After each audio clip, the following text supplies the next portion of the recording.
kami sa Kenny Rogers Center Point. Ano ba kayo? Tumarap naman kayo sa kanto. Pinos na traffic ako.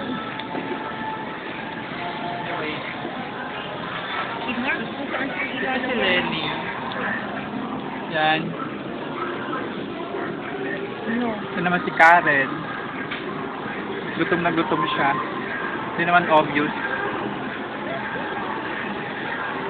Ganyan, kumakain siya ng gravy. Sinasawsaw niya sa chicken.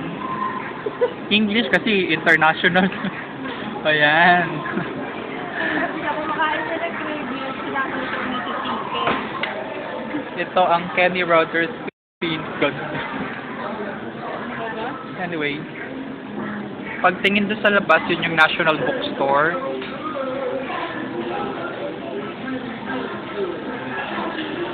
Ano yung pwet? Ay, magkakaroon ba yun? Si Mark. Hello.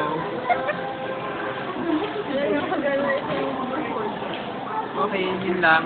Bye-bye. Lobat na po kami. Ito po yung pagkain ko. Ito yung bill. It's how much? Ang labo. 491 yan. Sige, bye-bye.